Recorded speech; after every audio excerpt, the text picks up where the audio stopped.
Bonsoir mesdames, bonsoir messieurs. C'est un plaisir pour moi de venir rencontrer une association comme la vôtre. C'est encourageant. Votre défi est admirable. Et en effet, nous les médecins, on sait bien que les gens, après, quand ils sortent, eh bien, ils peuvent s'effondrer, même si on les a soignés. Donc heureusement qu'il peut y avoir un relais comme le vôtre.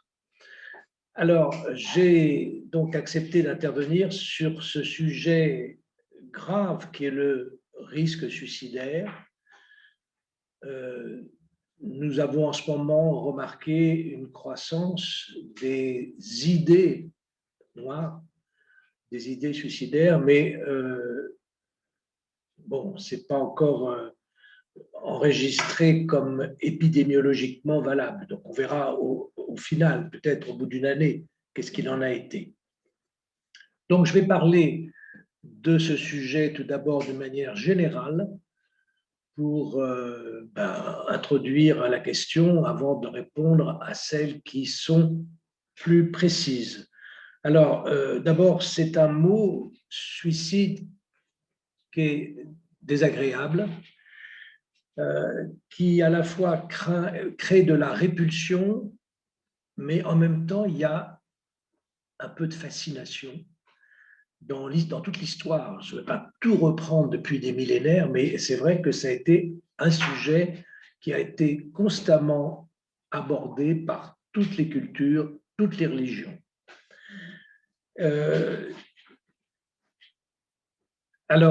C'est tout d'abord, c'est un comportement et non une maladie.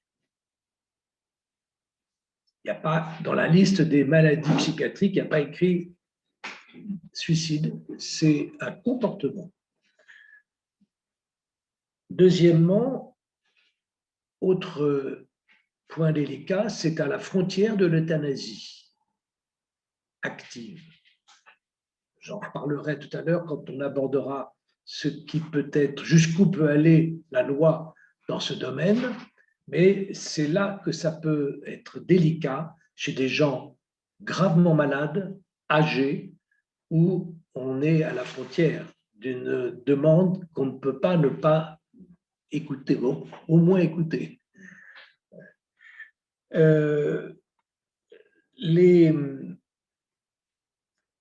La prévention, parce que c'est le sujet, peut être primaire ou secondaire. Elle est primaire quand on a affaire à quelqu'un qui n'a jamais fait de tentative de suicide. Elle est secondaire quand on s'occupe de quelqu'un qu'on a déjà fait, heureusement n'est pas mort, et qui a peut-être l'intention de recommencer. Donc ce n'est pas la même approche quand il y a eu déjà peut-être ce que certains appellent justement un appel au secours. Donc il faut l'entendre autrement. Alors, je vais d'abord aborder la question épidémiologique, mais rassurez-vous, ça ne va pas être trop de chiffres, mais quand même, pour qu'on se situe. En fait, il y a en France à peu près 10 000 décès par suicide par an. Et c'est un taux assez élevé en Europe. À titre indicatif, en 1996, il y en avait 11 300, donc ça a plutôt un peu baissé. Parmi ces décès, il y a 3 hommes pour 2 femmes. C'est surtout des personnes entre 45 et 54 ans, mais on a vu croître le nombre chez les jeunes et croître aussi le nombre chez les vieux. À côté de cela, il y a l'évaluation des tentatives de suicide. Alors là, il y en a 200 000 par an, 4 femmes pour 1 homme. Bravo les femmes. Ben oui, parce que ça veut dire que c'est un appel. Il n'y a pas de doute, et avec sans doute l'espoir aussi que l'aide que vous apportez va aider. Il y a évidemment, tous ces chiffres ne peuvent pas intégrer les tentatives ou même suicides déguisés en maladie, enfin, vous voyez, en accident, maladie, bon. Et puis il y a toutes les tentatives qui n'ont jamais été révélées. des personnes qui l'ont fait et qui… donc, en fait, il y a toutes celles qui sont méconnues. Alors, toujours dans l'épidémiologie, je voulais aborder trois points importants qui sont d'actualité, pas d'actualité du Covid, mais d'actualité de la souffrance au travail, du burn-out. Bon, on a remarqué qu'il y avait, par exemple, beaucoup de suicides chez les policiers. Pourquoi? Alors, est-ce que c'est seulement parce qu'ils ont une arme à portée de main? C'est un peu facile, mais n'empêche que c'est vrai que ça peut compter. Et que quand on a un moyen aussi radical, dans un moment avec un peu d'impulsivité, ça peut être… Enfin bon, il y a aussi la souffrance du travail, évidemment. Il y a eu l'affaire France Télécom qui a été jugée il n'y a pas longtemps, où il y avait eu… Mais là-dessus, je m'y suis intéressé, j'ai étudié le dossier et en fait, il n'y avait pas un taux supérieur au taux moyen, mais ce qui était nouveau, c'était des suicides sur le lieu de travail. Et ça, c'était un signe, un message ultime à prendre en compte, bien sûr. Donc, c'est pour ça que c'était tout à fait nouveau. Aujourd'hui, il y a aussi le problème d'Internet. Évidemment que c'est un moyen de communication sans frontières et sans réflexion même, instantanée. Et ceci peut favoriser des éventuelles, je ne dis pas épidémies, mais quand même une idée peut être entendue et donner l'idée à quelqu'un d'autre. Donc c'est important. Il y a aussi des… Est-ce qu'il y a une contagiosité? C'est un peu ça que je voulais parler. Non, ce n'est pas contagieux, mais on a vu des suicides collectifs. Il y en a eu historiquement dans un temple en Guyana, où il y avait eu 914 décès autour d'un gourou, Jim Jones, et tout le monde a cru ce qu'il a dit en disant « nous allons tous partir en voyage ensemble » avec un billet aller sans retour. Et ils y sont allés avec du cyanure. Hein. Donc ça prouve quand même la fragilité, cet instinct de vie qui nous anime même avant notre naissance. Eh bien, il peut être dévié par ce genre de discours très fort, enfin très fort, très radical, on va dire. Hein. Il y a eu aussi des petites épidémies romantiques. On a, avec le Werther de Goethe, il y a des personnes qui ont voulu, voilà, je vais faire comme, si je l'aime, je fais comme, bon, enfin. Ensuite, il y a des conduites suicidaires. Ça aussi, c'est pas pareil, mais des personnes qui vont risquer leur vie, pas seulement avec les deux roues, mais aussi avec des consommations abusives, qui frôlent l'overdose, des personnes qui vont avoir, qui vont prendre des risques tout le temps en se disant je m'en fiche, de toute façon, bon, ça m'arrive, ça m'arrive. C'est pas vraiment déterminé, mais c'est se mettre en position de mourir. Les méthodes sont, alors, c'est vraiment pas drôle, mais bon, alors la pendaison, c'est la première méthode chez les hommes, 53% par rapport au décès. Hein. Chez les femmes, 33%. Les armes à feu, comme par hasard, 18% les hommes, 3% les femmes. Les médicaments, 6% chez les hommes, 23% chez les femmes. Les sauts dans le vide, 3% chez les hommes, 8% chez les femmes. Les noyades, 3% chez les uns comme chez les autres. Les produits corrosifs, c'est vraiment… On en a soigné à Foch des personnes qui ont avalé, qui n'en sont pas mortes, mais qui ont brûlé l'œsophage, enfin, pour des séquelles. Alors là, bon… accident de la voie publique, 1% chez les hommes, 2% chez les femmes, c'est quelqu'un qui se jette sous un camion qui passe, ou sous le train. Parce que les phlébotomies, s'ouvrir les veines, il y a très peu de décès. 1% de chaque côté. Et enfin, l'immolation, c'est 0,5%. Voilà, ça c'est vraiment des chiffres qui sont durs. Hein. Enfin, il fallait quand même en parler. Les aspects socio-culturels, alors je ne vais pas vous faire toute l'histoire, mais sachez quand même qu'il y a eu des fluctuations, soit réprobation, soit tolérance, selon les cultures et selon les époques. Chez les Égyptiens, je ne peux pas m'empêcher de le citer, la cité Cléopâtre aurait fondé le club pour mourir dans la joie. À cette époque. Bon, ensuite, il y a dans la Grèce antique les philosophes qui disent on est libre, puis il y a le côté religieux avec réprobation. Bon, alors Platon a beaucoup écrit là-dessus, bien sûr, je vous en passe. Il y a eu des suicides de philosophes. Hein. Dans toute l'histoire de ce métier, il y a quand même. Dans le droit romain, enfin, on fait la distinction entre ce qu'ils appellent le suicide innocent et le suicide inexcusable.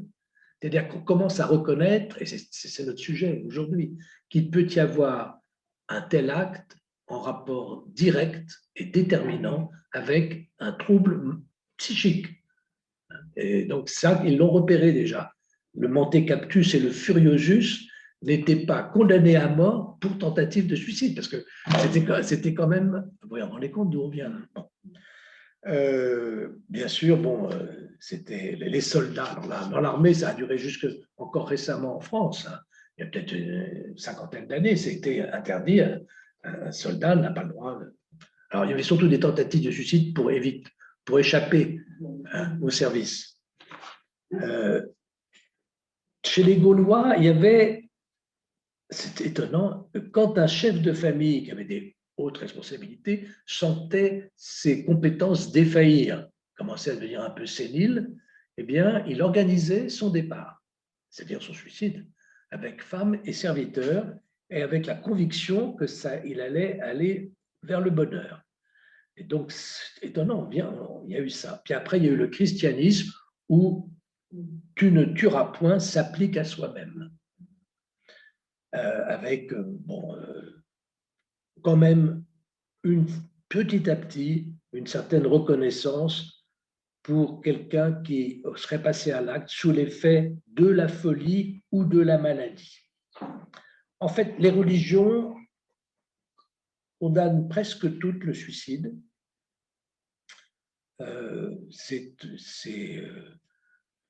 Pour les musulmans, ce que Dieu a donné, Dieu le reprend, ce n'est pas à nous de choisir.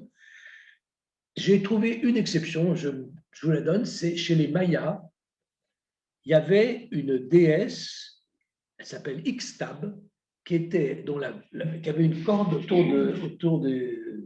dans sa représentation, une corde à neuf, et qui avait comme mission d'accompagner l'âme des suicidés au paradis. Alors ça, vous voyez, j'ai noté parce que c'est quand même une exception, bravo les Mayas, si je puis dire. Alors ensuite, au point de vue légal, j'avance pour le bon. Donc là, en fait, ça a été, outre dans le code militaire, dans le code après la Déclaration des droits de l'homme, bien sûr, c'est une liberté et il n'y a pas d'interdiction.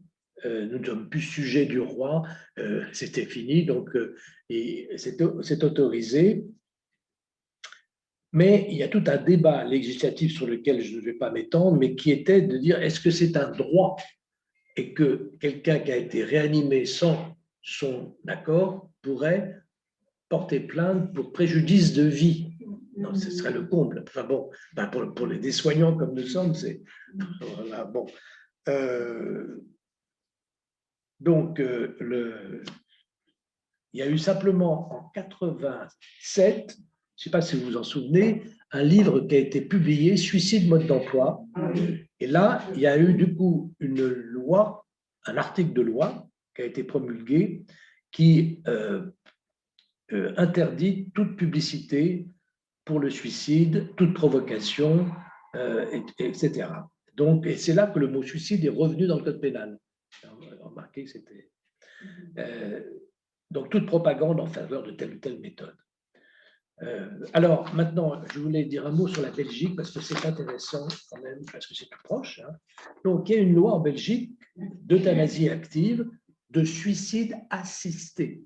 On n'aurait pas l'appeler suicide, bon, bref. Donc, c'est une loi 2002 qui a été reconduite en 2014 et, tenez-vous bien, étendue aux mineurs. Je suis stupéfait quand je regarde, c'est juste à côté de nous quand même. Hein.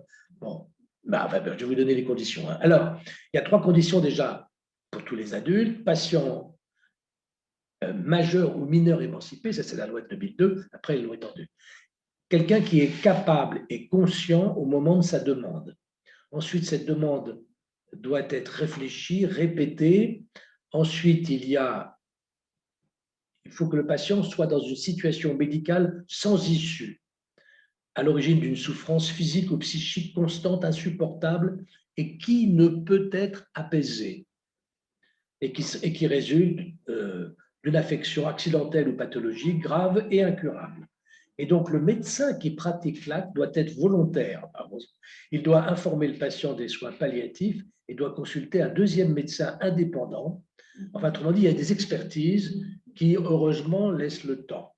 Donc, cette extension aux mineurs en 2014, récente, c'était seulement pour une souffrance physique, avec une maladie très grave, avec bien sûr l'accord des parents, après évaluation psychiatrique et psychologique de la capacité du mineur à anticiper les conséquences.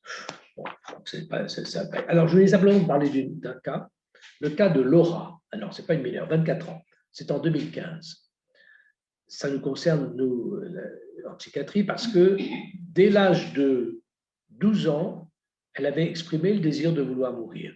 Elle avait fait plusieurs TS, tentatives de suicide, plusieurs séjours en hôpital, et elle a donc plaidé qu'on n'arrivait pas à la soigner puisqu'elle avait toujours autant envie d'en finir. Eh bien, elle a obtenu ce droit. Et depuis, elle n'a plus jamais fait de tentative de suicide. C'est quand même important, ça, de faire réfléchir à ça. Et ça renvoie à cette parole d'un philosophe, je ne sais plus son nom, si je ne pouvais plus me suicider, je me tuerais. Vous voyez ce que c'est, tandis qu'il est important, peut-être pour des gens avec qui vous parlez, qu'ils se disent, en fait, je suis quand même libre. Maintenant que j'ai dans ma table de nuit ce qu'il faut, je vais beaucoup mieux. Je ne suis plus condamné à vivre. J'ai une liberté. Alors maintenant, bien sûr, on va en parler, cette liberté peut être altérée par la dépression, bien sûr. Le jugement peut être altéré. Bon, en Suisse, il y a des suicides assistés, mentionnés dans un roman de Houellebecq d'ailleurs. En France, il y a la loi Claes-Leonetti depuis 2016, avec les directives anticipées, etc. Mais ce n'est pas du suicide, ça, c'est simplement un droit à une sédation profonde et continue. Alors, donc voilà, n'hésitez pas à poser des questions, un survol socio-culturel. Aspect clinique. Alors, d'abord, une question, tous les suicides sont-ils pathologiques? Réponse, non. Évidemment, vous avez des cultures où le suicide est... Ce qui est anormal, c'est de ne pas se suicider. Hein, je sais pas, je pense à ce qui se passe au Japon. Quand on a perdu son honneur, on doit... Bon, ou même les gens âgés, le film La montagne de Narayama, où ces personnes âgées, on les grimpe là-haut, puis après, bon, elles finissent leur jour là-haut. Ce n'est pas vraiment un suicide, mais quand même, ça montre qu'il y a, il y a vraiment toutes sortes de prise en charge et d'attitudes selon les cultures qui sont étonnantes, vraiment étonnantes. Ensuite, je dirais, pour répondre à la question, tous les suicides sont-ils pathologiques? Il y a des formes particulières, des kamikazes, des personnes qui vont avaler une pilule pour ne pas révéler un secret. Les espions, c'est pas une maladie, ça rentre dans le contrat de. Je veux dire, enfin bon. Donc, vous voyez, c'est pour ça qu'il ne faut pas tout. Se donner la mort n'est pas forcément, enfin le plus souvent quand même, c'est quelqu'un qui ne va pas bien, mais ce n'est pas forcément en rapport avec une pathologie. Alors, les facteurs de fragilité,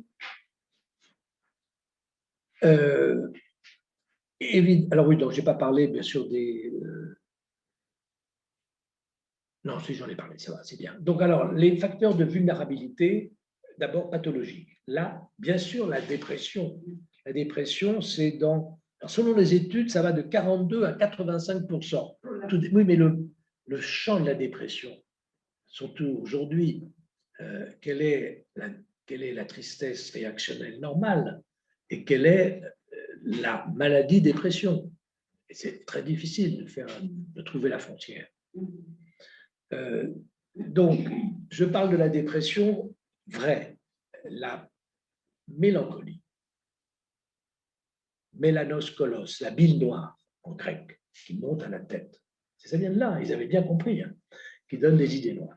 Et donc, il y a, et ça c'est important de bien saisir ce tableau clinique parce que quelqu'un, ça peut, quand je vais aborder la question comment agir, que dire, on peut le dire, ça, on peut dire, eh bien, que la vraie dépression crée une sorte d'amnésie sélective de tout ce qu'on a réussi. On l'oublie. Amnésie sélective, et donc les personnes vont dire, mais de toute façon, j'ai tout raté. J'ai tout raté, et c'est un trouble. Le discernement est altéré par la dépression. La personne est convaincue, elle oublie tout ce qu'elle a bien fait aussi. Bien sûr qu'on peut aussi. Mais vous voyez, c'est pour dire que déjà, rien que pour cela, le jugement est altéré. Et c'est biologique, puisqu'il suffirait, quand ils sont comme ça, qu'on leur donne un petit peu de cocaïne et hop, je suis le meilleur du monde. Ça ne dure pas. Aux amphétamines, par exemple. Après, il y a la descente aux amphés. Donc, il y a évidemment là un très fort risque de décision non lucide, qui ne correspond pas à une véritable évaluation des, entre guillemets, bénéfices et par rapport aux causes.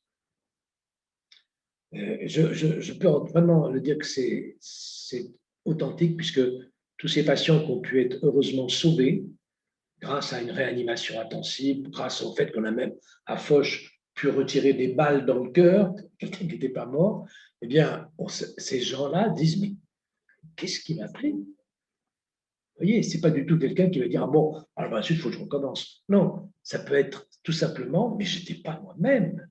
J'étais effondré, écrasé par des idées noires. Donc, la dépression est évidemment la première cause, puisque, alors, en effet, il y a presque une logique suicidaire dans le tableau dépressif. C'est, je dois mettre un terme à cette vie qui est douloureuse pour moi et pour les autres. Il y en a, quand on aborde la question, mais et vos proches, mais ils vont pleurer un peu, mais après ils seront soulagés parce que je suis un poids, je suis tout le temps triste, je suis pas drôle, j'ai tout raté. Bon. Et ils se trompent complètement. Et ça, il faut pouvoir leur dire. Nous, on s'occupe des familles qui n'arrivent pas à faire ce deuil. C'est le deuil le plus difficile. Il est peut-être même impossible, car à la tristesse s'ajoute la culpabilité, même s'ils y sont pour rien. Vous voyez, même s'ils y sont pour rien. Même nous, les soignants, on peut avoir ensuite une culpabilité alors qu'on ne peut pas faire de miracle. Et donc, c'est pour dire que vraiment, là, il faut faire prendre conscience aux gens, pas leur dire vous êtes vous êtes malade, non. Enfin, on va en parler, je répondrai à vos questions. Pour dire que la dépression, c'est vraiment quelque chose qui est pourtant très banal, baisse, pression, dépression, baisse de la pression, de l'élan vital.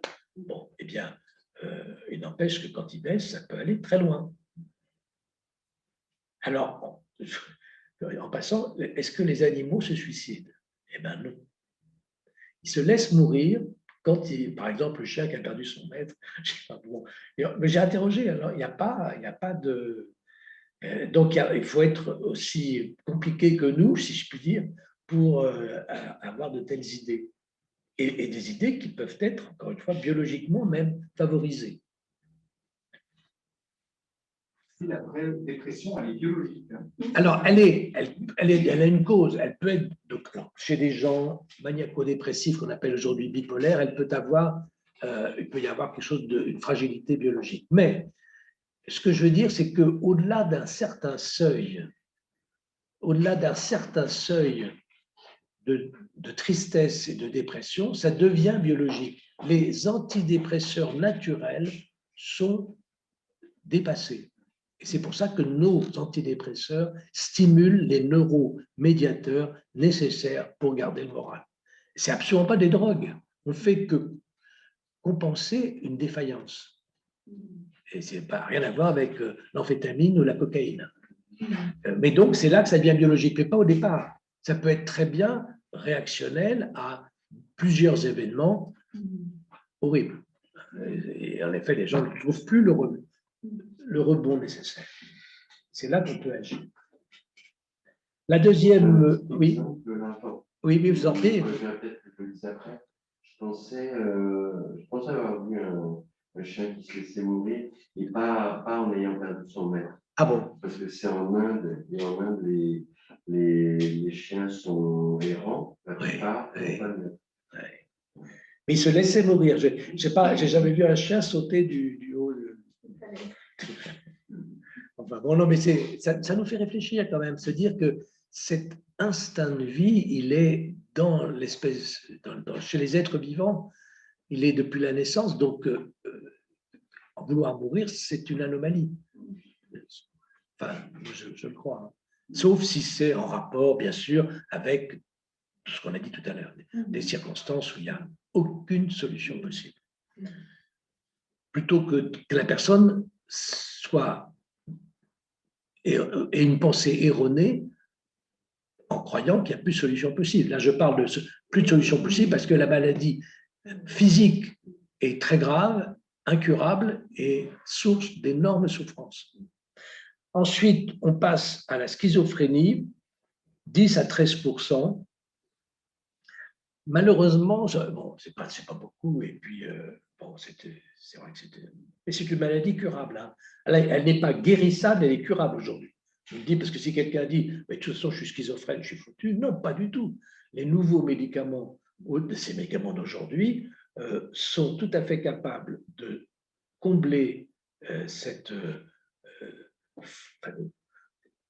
fragilité qui fait que ces personnes-là peuvent avoir des rêves et des cauchemars éveillés.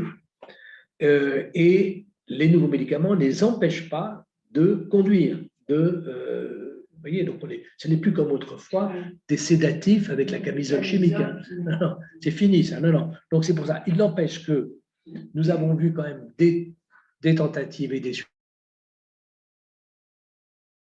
suicides phréniques quand elles allaient mieux, ayant alors réalisé qu'elles avaient cette horrible maladie, mais qui n'est plus du tout. D'ailleurs, vous voyez, j'ai dit personne atteinte de troubles schizophréniques. Il faut arrêter de les appeler des schizophrènes.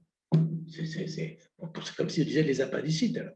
Vous voyez, ça n'a aucun sens. C'est même atteinte à la dignité.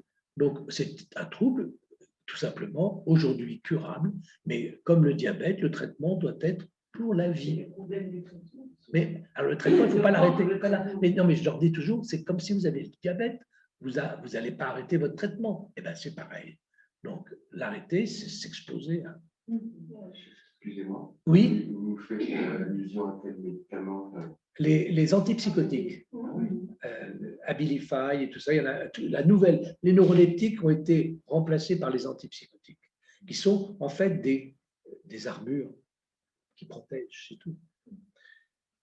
Trouble de la personnalité, alors là, il y a des traits de caractère qui peuvent favoriser des passages à l'acte. Évidemment, l'impulsivité. Il y a des gens qui se décident toujours en 3 minutes. Non, ça y est, bon, je fais ça. Ben, surtout en ce moment, je trouve que. Bon, enfin, chez les jeunes, j'entends.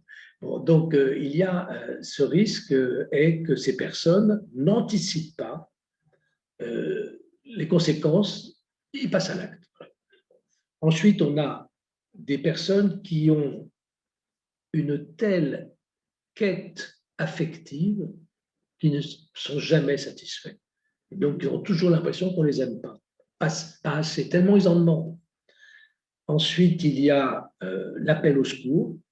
Alors, des personnes qui vont utiliser, estimant qu'on ne les écoute pas assez, vont. Alors, et là, on arrive à une frontière qu'il faut aborder, c'est le chantage. Parce que le suicide, ça peut être un chantage. Dans les relations humaines, dans les relations humaines, ça peut être aussi bien au travail qu'au sein de la famille. Ça peut être, si tu continues, tu sais ce que je vais faire. Hein. Bon, et voilà. Donc là, ça devient une pression. Et on a même vu malheureusement des suicides accomplis avec un petit mot laissé en disant c'est de la faute de. Ben, il y en a même un qui a dit c'est la faute du docteur Cordier. Il faut assumer. Bon, alors donc, non, mais est-ce qu'il n'a pas. Voilà pour bon, ces aspects cliniques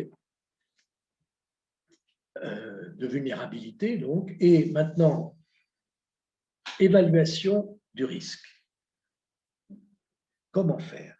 C'est difficile. Hein. On a du mal à poser une question dans laquelle il y a le mot suicide. Il faut trouver un autre moyen. Alors, par exemple, ça peut être de dire, alors, c'est trop dur pour vous? Le trop est une petite allusion qui va avoir une résonance si la personne est en effet à bout. Elle va comprendre pourquoi on dit trop. On peut aller jusqu'à dire, mais vous voulez plus vivre? D'ailleurs, j'en suis arrivé, moi, à poser une question, et souvent on dit, bah oui, c'est bien une question de psychiatre, ça. Est-ce que vous voulez mourir ou ne plus vivre? Et la réponse est toujours ne plus vivre. Personne n'est attiré par la mort. C'est par la non-vie.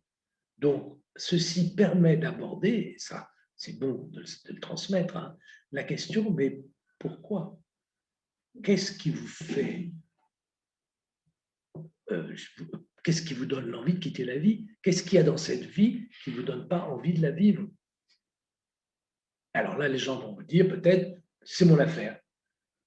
Surtout quand ils arrivent à l'hôpital, qu'ils ont été amenés par le SAMU, et les gens me disent, en quoi ça vous regarde? Et là, vous pouvez, sans aucun doute, sans aucune hésitation, dire, mais si, ça me concerne. Nous sommes dans le même monde, dans le même pays, nous sommes des citoyens. Qu'est-ce qui vous fait, qu'est-ce qui vous donne envie de fuir la vie? C'est tout. Voilà. C'est pas indiscret. Ça nous concerne. Si vous le faites, ça nous concerne. Donc, mourir ou ne plus vivre, vous voyez, ça a un sens. Donc, on est sorti de cette idée qui était exprimée autrefois. Attention, ne leur donnez pas l'envie, l'idée. Non, pensez bien, quelqu'un qui est déprimé, il n'a pas besoin de nous pour y penser. C'est évident, mais d'ailleurs, qui n'a pas pensé à cette hypothèse? C'est absolument pas une pensée pathologique. Ça fait partie de cette liberté de penser qui fait qu'on peut avoir des idées. Ah ben oui, si je mettais fin à mes jours, comment ferais-je? Enfin, vous voyez, le genre de. Bref, heureusement, ça ne va pas plus loin. Mais c'est pour dire que je ne crois pas qu'on prenne un risque en orientant les questions quand on a un doute par rapport aux gens que vous écoutez, à dire mais est-ce que vous en avez vraiment assez? Sous-entendu, ils comprennent. C'est trop dur. Et qu'est-ce qui est trop dur? Alors, oui, oui. Il y a plein d'éléments qu'on retrouve dans les situations et ce que je remarque, c'est qu'en fait, finalement, dans les gestes, on parle souvent de personnes qui, ça revient très souvent, Oui, des personnes qui vivent quelque chose de très dur et qui ont tendance justement à aller encore plus loin, finalement, bon, comme si elles cherchaient le fond pour rebondir, quoi. Et donc, il y a des éléments comme ça, je trouve, dans tout ça. Et je pense qu'effectivement, quelqu'un qui... il se pourrait qu'il y ait quelqu'un aussi qui soit suicidaire parce qu'il y a, il y a trop une dissociation. Il y a quelque chose qui n'est pas assez dans la réalité, qui n'est pas assez vrai, quoi. Et que la personne sait, elle agit, elle vit d'une façon très dissociée, et quelque part, effectivement, elle peut continuer la dissociation très loin, mais effectivement, il suffit un peu de choses pour que ça tombe, et là, c'est dangereux. Là, c'est dangereux parce que la personne n'a plus rien à quoi se tenir, quoi. Et personne peut-être autour d'elle. Pardon? Et personne autour d'elle. Oui. Parce que dans ce genre de mentalité, on devient solitaire. Mais c'est pas si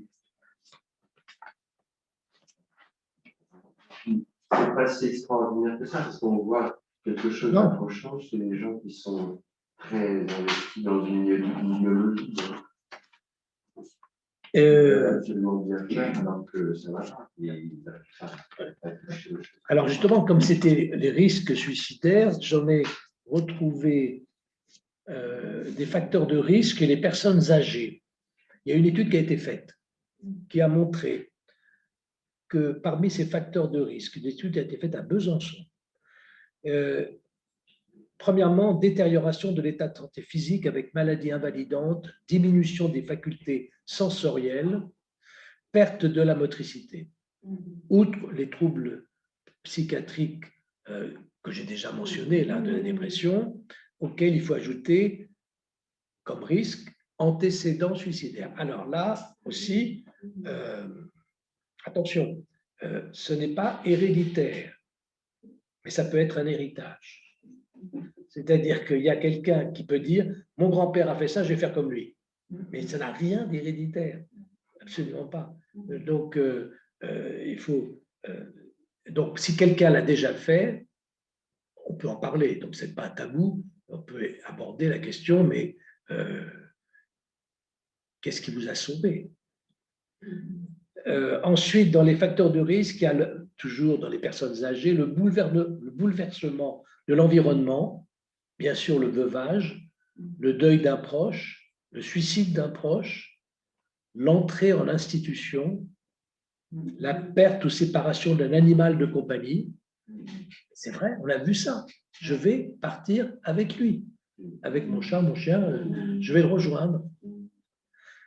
Un délitement des liens sociaux, c'est-à-dire absence ou éloignement de la famille de plus en plus, c'est vrai aujourd'hui, une retraite mal préparée, mal vécue, dépendance sociale, maltraitance verbale, parfois même physique,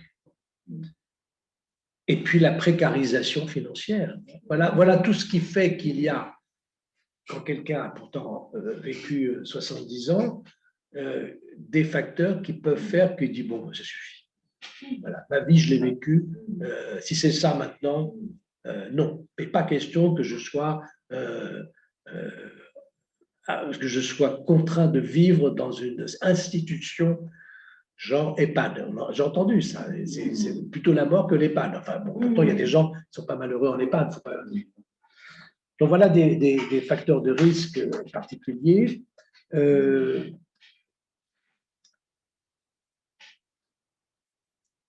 Il y a une étude aussi qui a recherché, une étude contrôlée, est-ce qu'il y a plus de tentatives ou même de suicides chez des gens qui en parlent?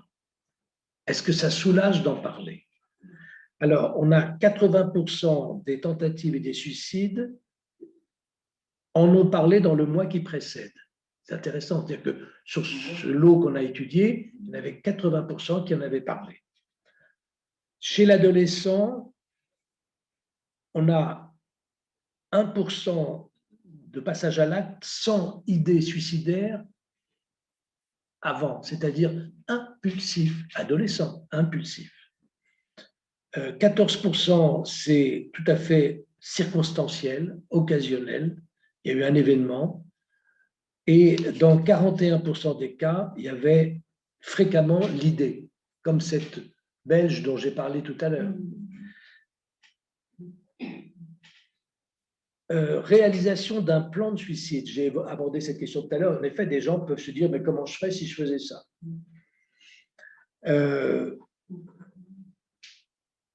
C'est dans un tiers des cas qu'il y a eu un plan avant passage à l'acte.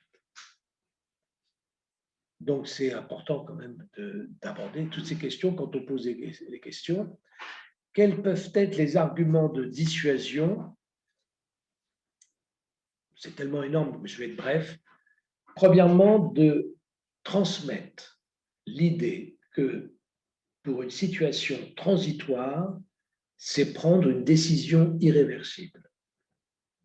Votre souffrance est transitoire. Ce n'est pas depuis que vous êtes né que vous souffrez. Il se passe quelque chose en ce moment qui fait que la vie est un cauchemar. Alors, mais le suicide, c'est irréversible, définitif. Donc déjà, il y a ça. Ensuite, on va aborder les conséquences sur les proches. Je l'ai déjà abordé tout à l'heure. Puisque il a été écrit par un autre philosophe, pour se suicider, il faut d'abord tuer l'autre en soi-même. Oui, ça veut dire qu'en fait, n'employons pas un mot aussi fort, mais il faut arriver à éliminer le rempart de ceux qu'on aime. Parce que c'est le premier rempart, vous savez, c'est vraiment, combien de fois j'ai entendu, ah mais non, je ne le ferai pas, je ferai trop de mal à mes enfants, à mes parents, à mes... Bon. Donc c'est le premier rempart. Donc pour arriver à passer à l'acte, il faut casser ce rempart. Et donc entrer dans ce genre d'idée que j'ai exprimée tout à l'heure, oh, ils vont être malheureux, mais après ils seront soulagés. Ce qui est une idée fausse. Et c'est ça que je peux vraiment vous en témoigner, les gens qui viennent nous revoir parce que ils n'ont pas pu faire le travail de deuil dans de telles circonstances. Quelqu'un, par exemple, à qui on a donné la vie, pour les parents, va quitter la vie volontairement. Volontairement et entre guillemets, parce que je pense que la volonté n'est pas vraiment en jeu, ça peut être impulsif.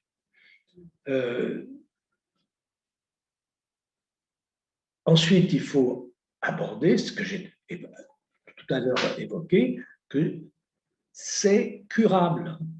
La dépression, ce n'est pas une manière d'être au monde.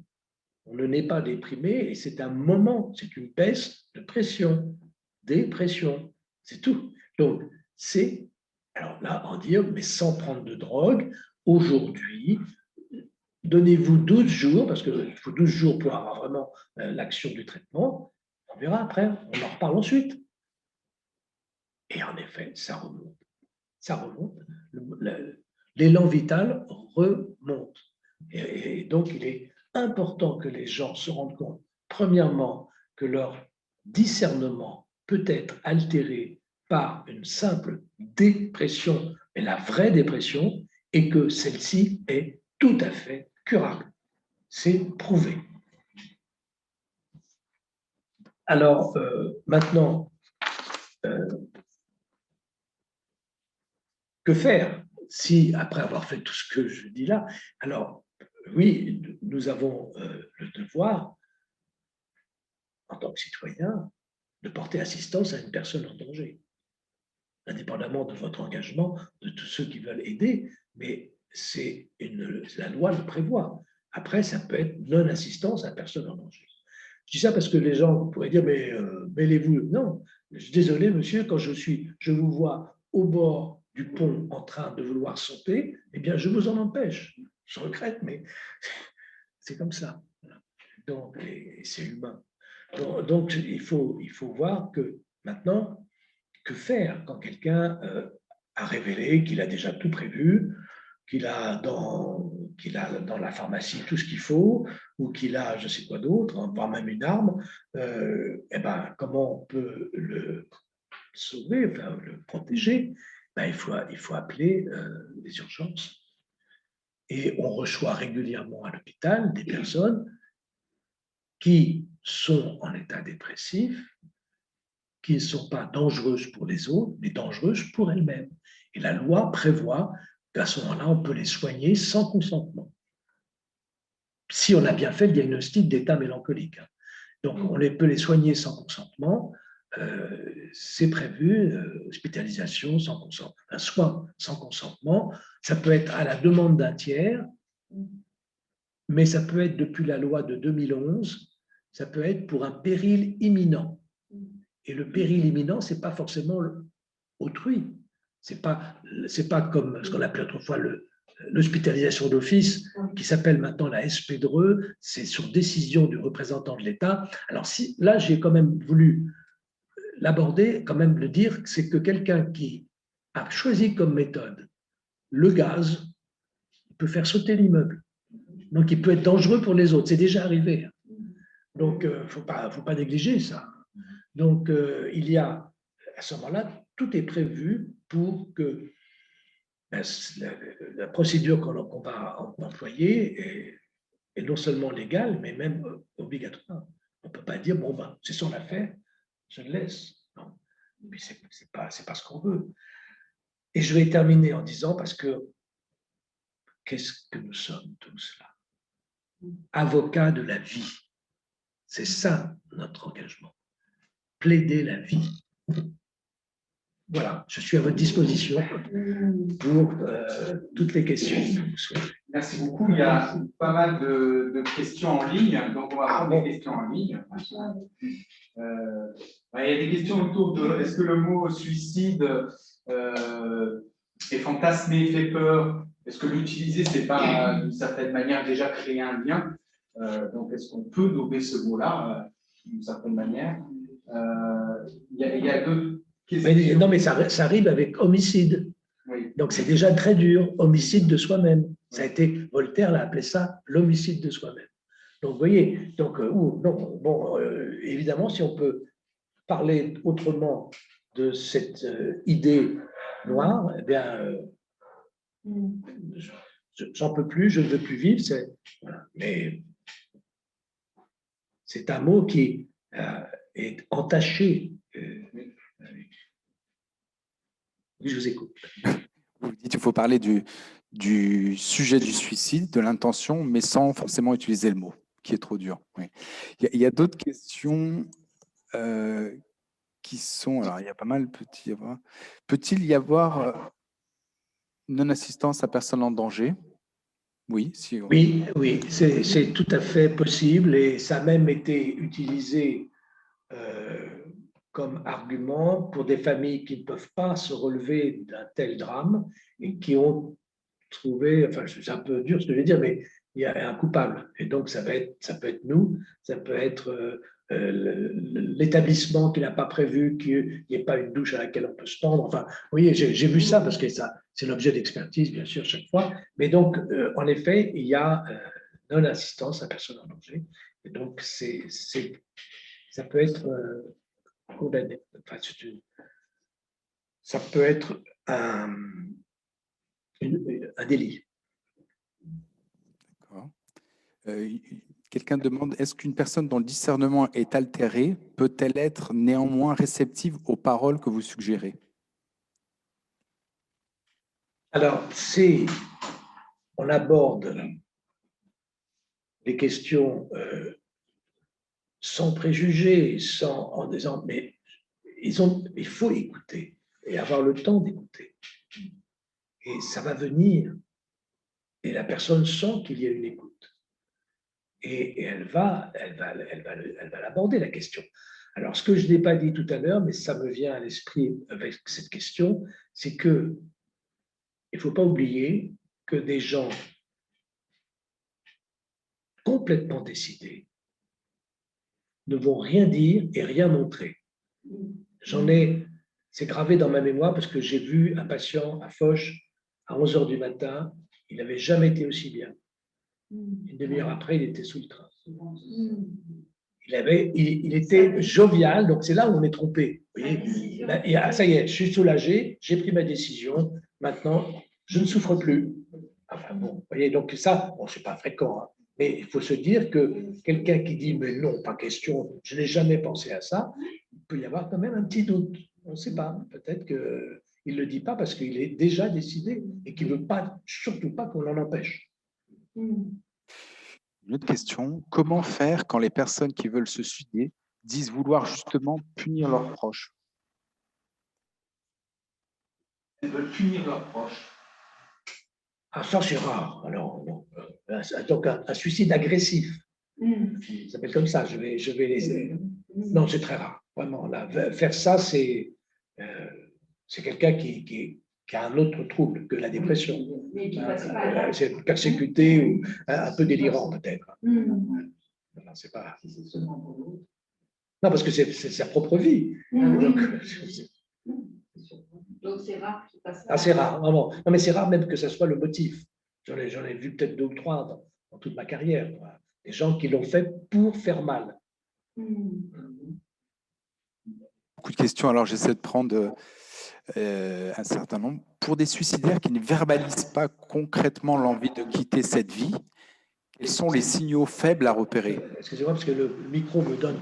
Il y a Ils un ne écho. verbalisent pas clairement Oui, leur envie de se suicider. oui. Quels sont les signaux faibles à repérer? Alors, à repérer, il faut. Alors, très bonne question, parce qu'il faut d'abord, si on peut, interroger l'entourage. Si vraiment il n'y a pas de réponse, que c'est un silence un peu lourd, eh bien, demander à l'entourage, est-ce que cette personne a changé depuis quelques jours, quelques semaines, voire quelques mois, que ce qui était plaisant pour elle ne l'est plus. Ce qui était projet n'existe plus. Que cette personne a des propos toujours négatifs. Que cette personne, parfois même, devient cynique sur la vie, avec une attitude vraiment qui reflète ce que j'ai décrit tout à l'heure, c'est-à-dire un envahissement de la pensée par des idées noires. Mélanos colos. C'est vraiment ça, il faut bien se rendre compte que ça peut être un cauchemar éveillé. Et cette personne, donc, en effet, ça ne vient pas en 1 heure. Il y a souvent à repérer, soit elle le dit, soit l'entourage le dit, et on peut lui dire, mais vous n'êtes plus la même, vous n'êtes plus le même, qu'est-ce qui se passe? Et quand moi je leur dis, mais qu'est-ce qui vous faisait plaisir avant? Une petite tasse de café? Est-ce qu'elle a encore du goût? Non. Ben, vous voyez bien que ça ne va pas, parce qu'elle a toujours le même goût, la tasse. C'est que vous ne la ressentez plus comme avant. Donc il y a bien une sorte de coupure et d'altération de votre capacité de goûter, de vivre. C'est ça la vie. Une autre question, face à une personne bipolaire qui décide de supprimer son traitement et déclare qu'elle veut se supprimer, que dire? Alors là, il faut essayer de la convaincre que c'est cette anomalie qui lui fait penser ce genre de choses.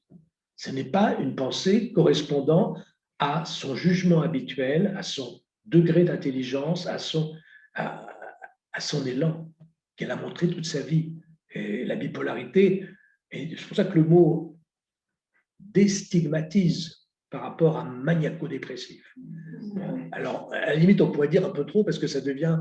Bon, pourquoi prendre un traitement? On est tous plus ou moins bipolaires, on est saisonniers, on est lunatiques.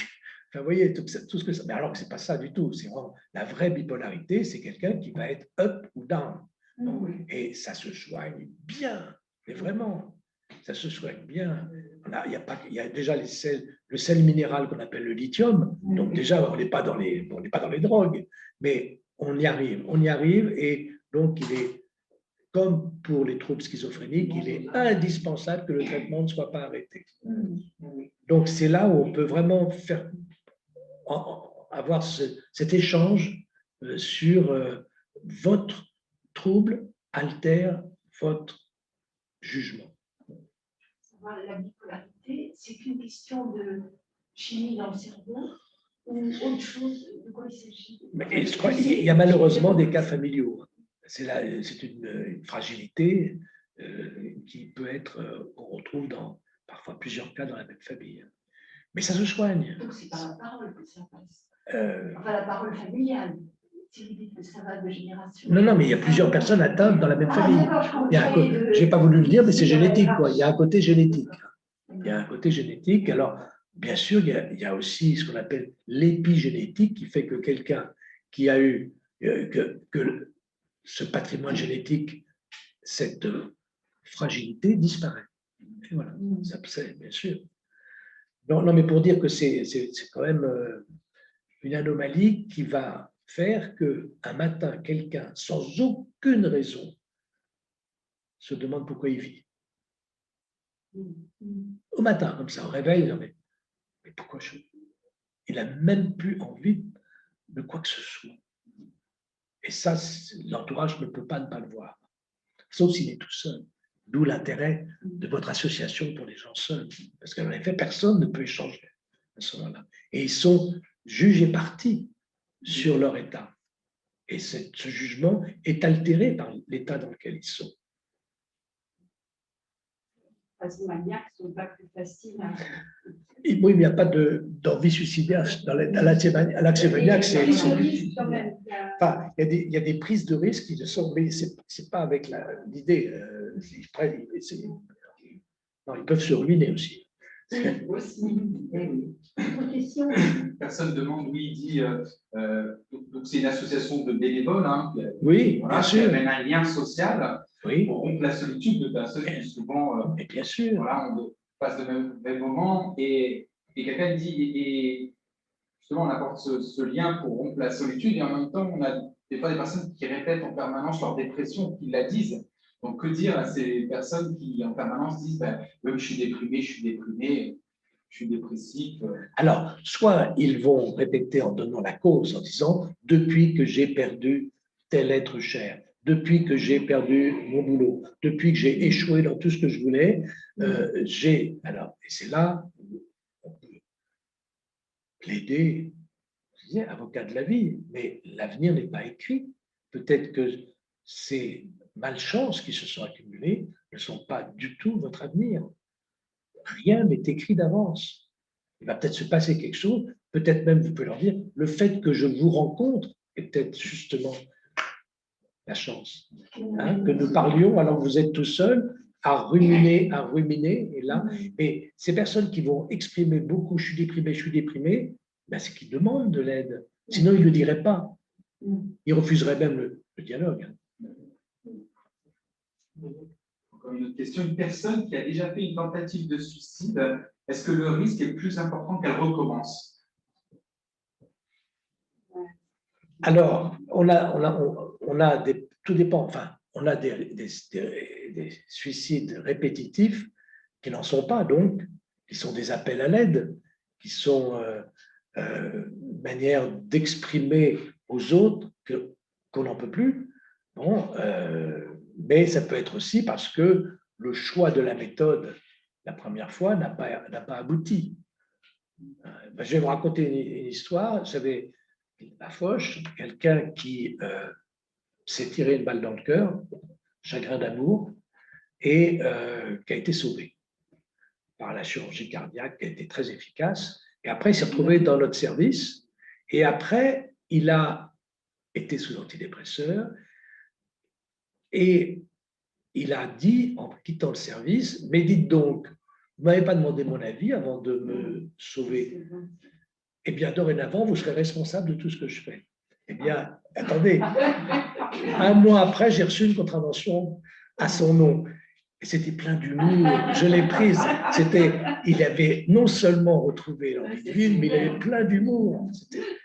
C'est là où je me suis dit, mais vraiment, l'avenir n'est pas écrit. Cet homme, il était mort. Eh bien non. Et il n'a pas recommencé. Bon, d'autres peuvent recommencer, bien sûr. Et quelqu'un qui a déjà touché à cela peut être… Alors, c'est là où j'ai parlé des policiers qui ont une arme dans la… Quelqu'un qui a une corde dans la grange, toute prête. Il faut leur dire non. Non. Retirer tout ce qui peut être dans un moment de désarroi, une très mauvaise nouvelle, tout ce qui pourrait être passage à l'acte. Ça, c'est vraiment important. Question, ceux qui ont été agressés, maltraités, ne sont-ils pas en plus grand risque? Alors, pourquoi a-t-il été agressé? Pourquoi? Ou est-ce que c'est un sentiment de persécution ou est-ce que c'est une réalité? Mal aimé, peut-être avait-il une quête affective trop importante et il y a une déception. Il faut discuter tout ça avec eux parce que il y a, en tout cas, ce n'est pas un lien de cause à effet. Ce n'est pas parce qu'on a été agressé qu'on se suicide. Généralement, quand on a été agressé, on agresse, on répond. Comment suggérer à quelqu'un d'aller à l'hôpital quand on sent que… Eh bien, avec cet argument, vous n'êtes pas, en ce moment, vous n'êtes pas vous-même. Vous allez voir, donnez-vous une petite chance au moins. Allez voir à l'hôpital, on soigne très bien cela et on ne va pas vous envoyer à l'asile. C'est tout simplement dans un lieu où il y aura le traitement le plus efficace prescrit et un accompagnement. Et souvent, quand les gens arrivent aux urgences, ce qui est un gros avantage de cet hôpital Foch où je travaille, c'est qu'il y a 14 lits pour les garder. Car quand on leur dit aux urgences, bon, bah, écoutez, je crois que je vais devoir vous envoyer, ah bon, vous m'envoyez où? Chez les fous? Vous voyez, donc ça ne va pas du tout. C'est vrai que ça n'a rien à voir avec d'autres troubles sur le plan psychiatrique. C'est simplement quelqu'un qui craque. Donc, je préconise qu'il y en ait dans tous les hôpitaux généraux, quelques lits. Alors, généralement, ils se retrouvent en médecine interne. Mais c'est vrai que c'est précieux d'avoir ce lien. Ça fait que l'hôpital devient un support presque relationnel. Des gens qui n'ont plus de relations, qui ne voient plus personne. Ça y est, on peut… Voilà. Donc, alors, on n'a pas écrit sur la porte du service suicidologie, parce que ça serait… Mais c'est quand même un service de suicidologie, il faut le dire, quoi. La plupart des gens qu'on a ont cette idée et ne sont pas, entre guillemets, internés. Aucune des personnes dans notre service n'est là contre son gré. Donc, c'est bien qu'il y a toujours quand même une petite flamme sur laquelle il faut souffler pour que la personne ait envie de vivre. Est-ce qu'il y a un risque chez les enfants également et comment le détecter chez les enfants? Alors, chez les enfants, généralement, c'est très rare, mais ils n'en parlent pas. C'est ça qui est encore plus dramatique pour les enfants, mais c'est très, très rare. C'est arrivé, en effet, 9 ans, 10 ans, mais pas avant. Avant, ça ne veut rien dire, la mort. Vous voyez, c'est pas intégré dans son caractère, c'est même redouté. Donc, je pense que c'est très rare, premièrement, et deuxièmement, les enfants, bon, alors maintenant, avec Internet, des jeunes ados peuvent avoir cette idée, en disant, ah ben oui, ils l'ont fait. Disons, une petite fille harcelée à l'école. Oui, alors ça, c'est par réaction, oui. Non, on est en train de réagir là-dessus. Donc, en effet, c'est une bonne question. Ça commence à gagner un peu l'adolescence ou la préadolescence, mais pas les enfants. À 7 ans, non. Ou alors, c'est complètement c'est inspiré par une sorte de rêve. Ça n'a rien à voir. Ça y est, je vais aller sur Mars. Je vais aller sur Vénus. Enfin, non, c'est pas un suicide. Question assez similaire est posée autour des étudiants. En ce moment, on entend beaucoup parler du suicide chez des étudiants. Voilà. Ou d'idées suicidaires, en tout cas. Oui, d'idées suicidaires. On n'a pas encore fait. Mais alors là, évidemment, c'est un âge où il y a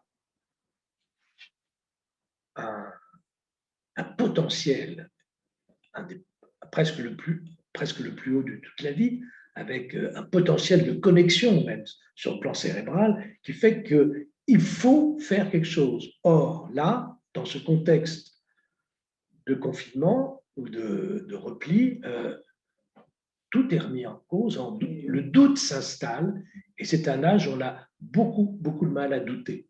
On a besoin d'être convaincus parce qu'on va choisir quelle va être notre vie, quelle orientation, quel lien affectif. Et donc, c'est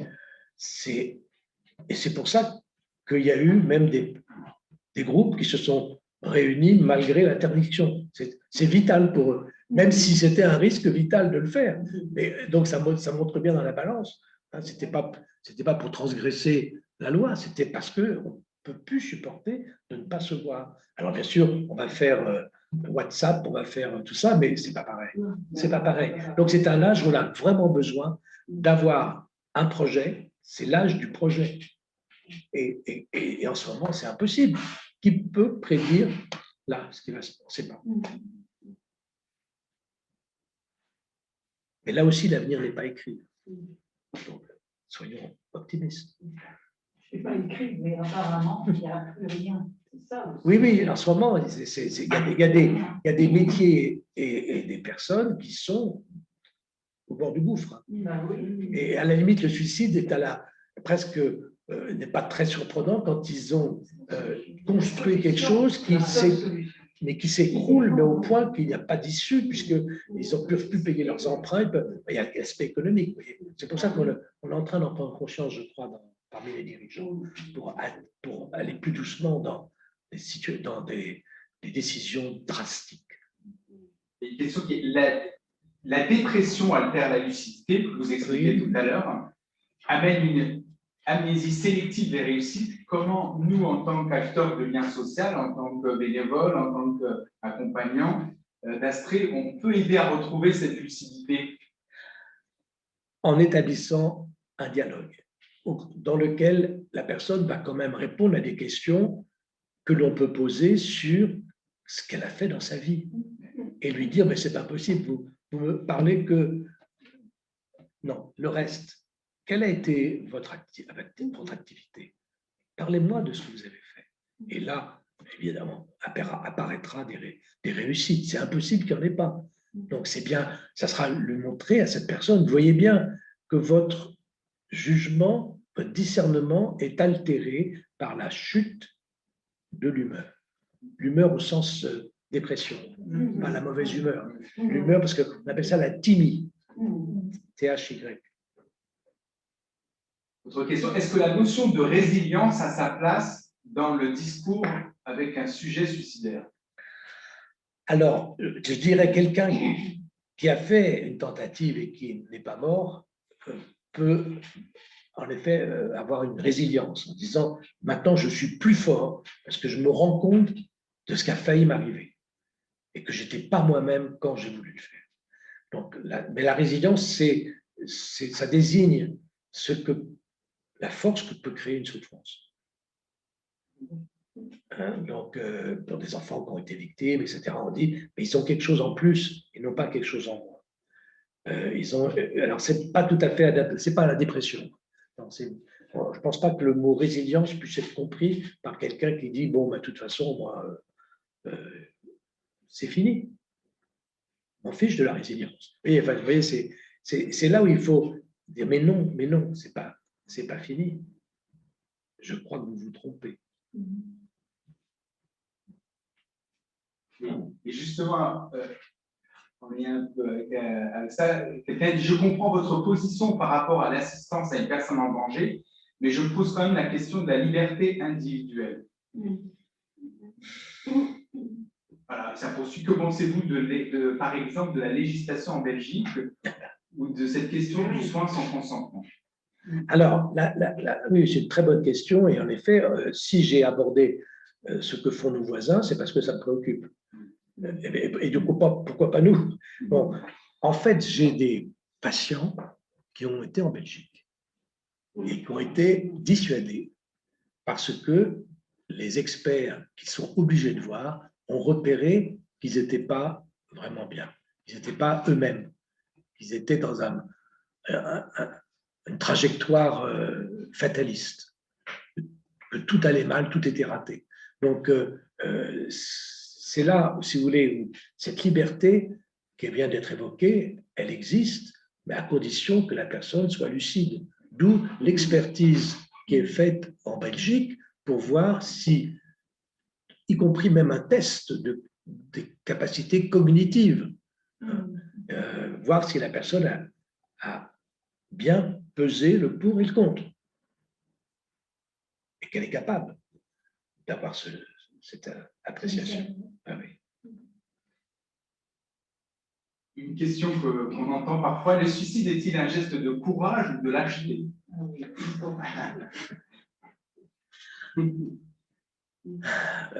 Alors, non, c'est une bonne question parce que j'ai entendu souvent des gens dire mais j'ai pas le courage. Si j'avais le courage, bon, alors moi je dis le courage c'est vivre. Bon, mais est-ce que c'est une lâcheté? Non. Pas, non, rajoutons pas une faute en plus. Vous voyez, déjà la personne dit je suis nul, j'ai tout raté, mais en plus, on lui dit et en plus vous êtes lâche. Ah non, non, je peux pas croire ça parce que c'est, encore une fois, je suis convaincu que dans ce moment-là, il n'y a pas la lucidité. Donc, il y a la conviction que c'est la seule issue et c'est une erreur. À la limite, on pourrait dire bon, on va vous endormir, hein, puis on verra bien. Bon, vous voyez, on pourrait dire mais faisons une pause. Hein, par rapport à l'éternité, qu'est-ce que c'est qu'une pause? Un petit peu de bon, un petit essai de revivre. Mais ça se fait d'ailleurs pour les dépressifs. Oui, on n'en fait plus, non, on n'en fait plus, mais c'est vrai que.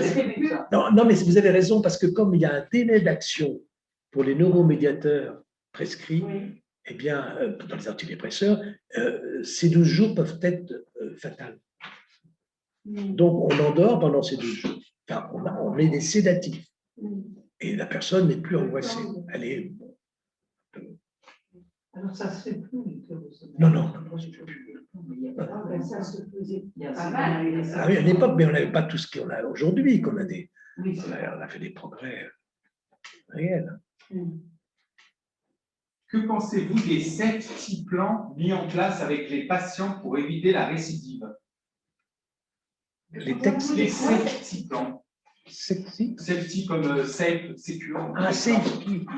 Je ne suis pas très au courant. Non, mais peut-être c'est nouveau, alors c'est peut-être les jeunes collègues qui ont lancé ça. C'est pour des gens, en effet. Alors oui, je crois avoir entendu parler que quelqu'un qui a fait une tentative, ensuite il est en lien, on l'appelle régulièrement. Voilà, c'est ça. Oui, on l'appelle régulièrement après pour alors comment ça va, tous les 3 jours, Oui, c'est vrai. J'avais oublié le nom, mais c'est ça. C'est en anglais. Alors, moi, ça me fait penser à. J'ai envie de poser la question des bénévoles qui accompagnent par téléphone. Ils disent un peu fort pour qu'ils entendent ceux qui sont visuels. Oui. Voilà. Oui, des bénévoles qui accompagnent par téléphone et qui sont confrontés à l'idée suicidaire. Une personne qui dit « je ne vais pas bien, je pense au suicide ». Le bénévole qui est au bout du fil, qui est à l'écoute, qui va aller plutôt dans le sens de la vie est là, enfin bon. Elle raccroche, souvent elle donne un conseil, elle peut dire appelez SOS suicide ou je ne vous laisse pas dans cette situation, je vous rappelle vraiment, comment je vais dire, je vous rappelle demain ou je vous rappelle dans quelques heures. Il n'empêche que l'aidant a un sentiment de culpabilité, c'est pas évident à vivre. Quelqu'un qui raccroche après avoir donné quelques conseils, est-ce que ces conseils sont suffisants? Voilà. Comment on peut raccrocher? Oui, je parle, je pense oui, je comprends. Oui. Voilà. Que dire pour être sûr qu'au prochain appel, il soit encore là? Ben, c'est ça. Il y a une sorte de culpabilité. Mais d'anxiété. D'anxiété, bien sûr. Je pense bien. Parce qu'il y a. On peut dire, je téléphone aux urgences. Est-ce qu'on peut dire, je téléphone à SOS médecin pour, alors que cette relation est confidentielle, on ne connaît pas l'identité, voilà, on ne connaît pas l'identité de la personne qu'on accompagne. Oui, on ne peut pas appeler sa famille. On ne peut pas Ah, appeler non. sa famille. Que faire, voilà, pour à la fois se sentir moins coupable, moins anxieux, et surtout, que faire pour être à peu près sûr que la personne ne va pas passer à l'acte. Mais d'où vient cet appel? Est-ce que c'est la personne qui a appelé Astrée? Oui, donc c'est une personne donc qui a c'est une appelé personne, Astrée. donc c'est une Oui. personne qui attend. Qui attend de Donc l'accompagnement déjà, et de l'aide. c'est rassurant. Ça veut dire qu'elle demande de l'aide. Oui.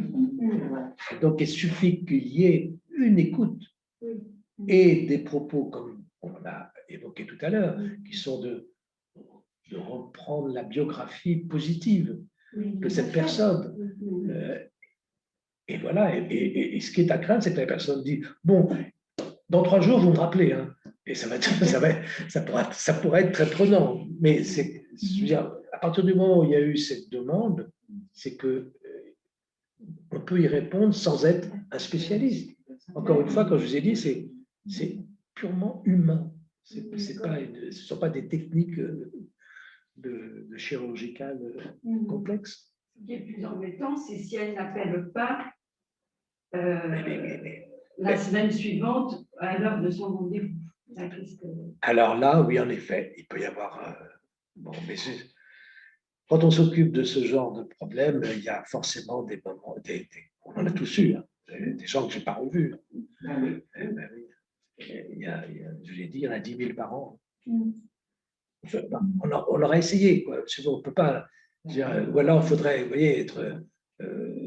Là, on est dans l'anonymat, on ne connaît pas l'adresse, on ne pourrait pas. Vous voyez, c'est simplement, c'est une écoute. Mais il y a quand même des visites à domicile, non? Alors oui, il y a du présentiel. Ah, j'ai vu dans les. Oui. C'est plus facile en présentiel parce que… Oui, c'est plus facile. La visite à domicile est importante d'ailleurs. Le contact, oui. Il y a une question qui est posée sur le sommeil. Est-ce que le manque de sommeil est une des causes du manque de lucidité? Alors, il y a en effet des troubles du sommeil qui peuvent accompagner. Alors, ce n'est pas des difficultés d'endormissement, ça c'est l'anxiété.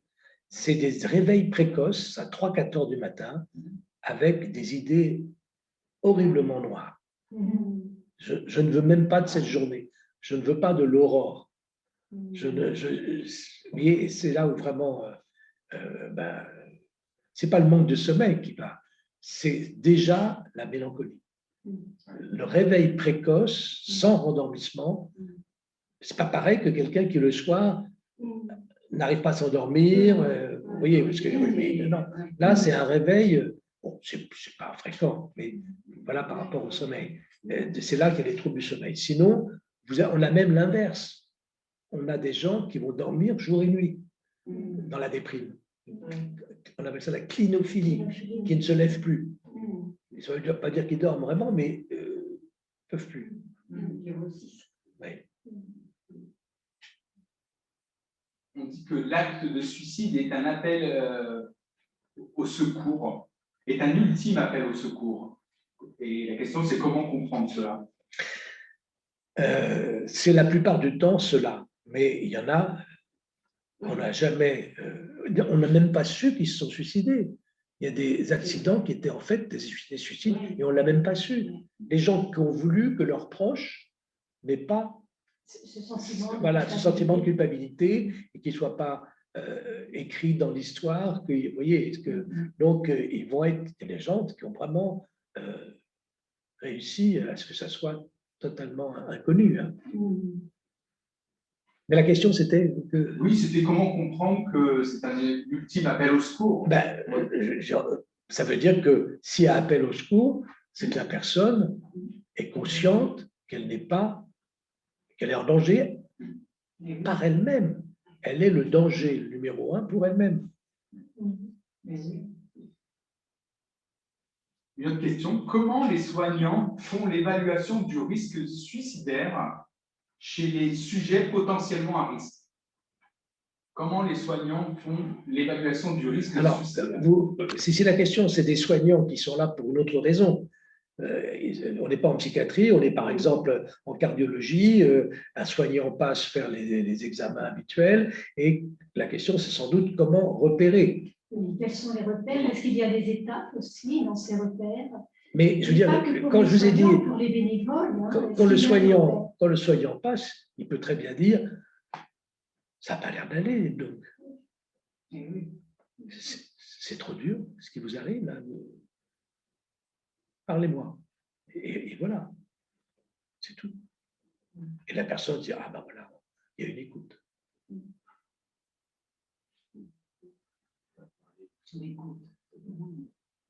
C'est juste ça, on est en train de... On revient sur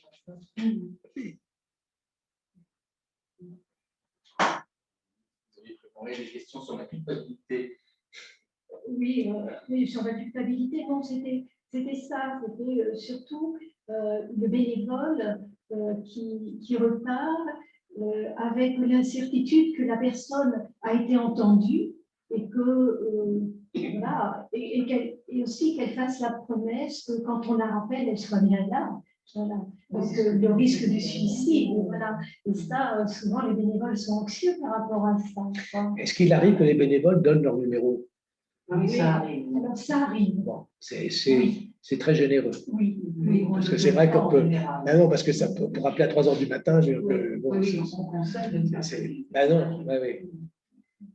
Ou promettez-moi, je vous rappelle dans quelques heures, promettez-moi d'être là, ou je vous rappelle demain. Alors, est-ce qu'il est préférable de leur donner notre numéro, le numéro du bénévole, de donner son numéro, ou est-ce qu'on peut lui faire promettre qu'en rappelant demain, il sera effectivement près de son cabinet et qu'il pourra décrocher? Pour obtenir une promesse, il faut que la personne soit. Mais oui, elle n'a peut-être plus du tout ce genre de référence. Donc c'est ça. Elle peut toujours promettre en pensant l'inverse au fond d'elle-même. Non, je pensais à une chose, c'est qu'avec donner son adresse email, ça peut être moins harcelant et en même temps, ça peut être utile quand même. Il y a une question. Pensez-vous que seules des molécules peuvent régler la crise suicidaire? Alors, c'est une question qui a absorbé la psychiatrie pendant des décennies, la biologique et la psychanalyse. Il y a les deux. C'est plurifactoriel. Je l'ai évoqué tout à l'heure, il peut y avoir un état dépressif réactionnel à un véritable événement très dur, et ensuite ça devient biologique.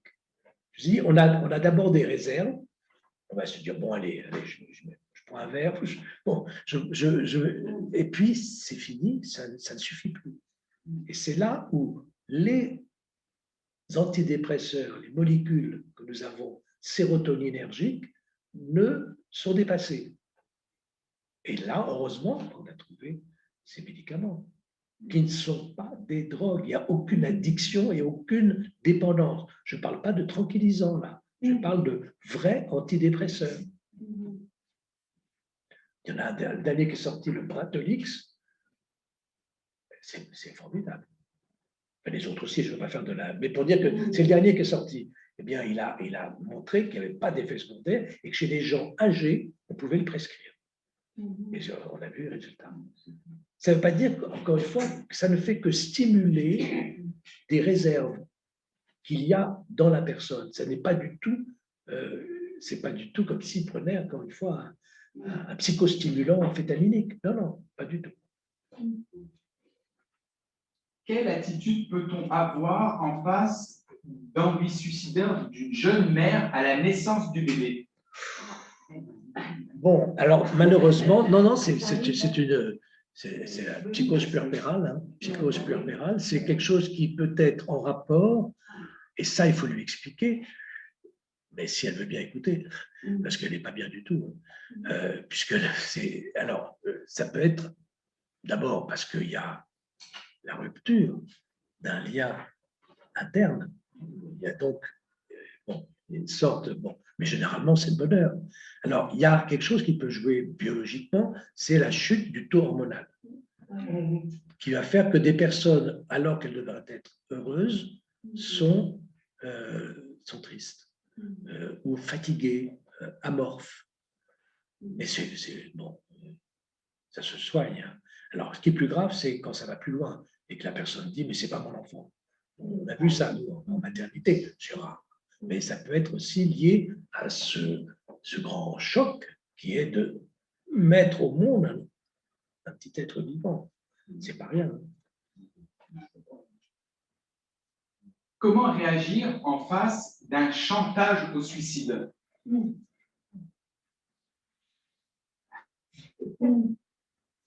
Alors, qu'est-ce qu'il y a dans le chantage? C'est ça la question. Si c'est si vous me, je vais vous dire par exemple, je voudrais vous voir, docteur. Ah, ben, écoutez, je n'ai pas de place de rendez-vous avant 15 jours. Bon, ben, je serai mort avant. Et ça. Donc, on comprend que la personne ait envie de passer le message, mais je suis au bord du gouffre, donc ça ne peut pas attendre.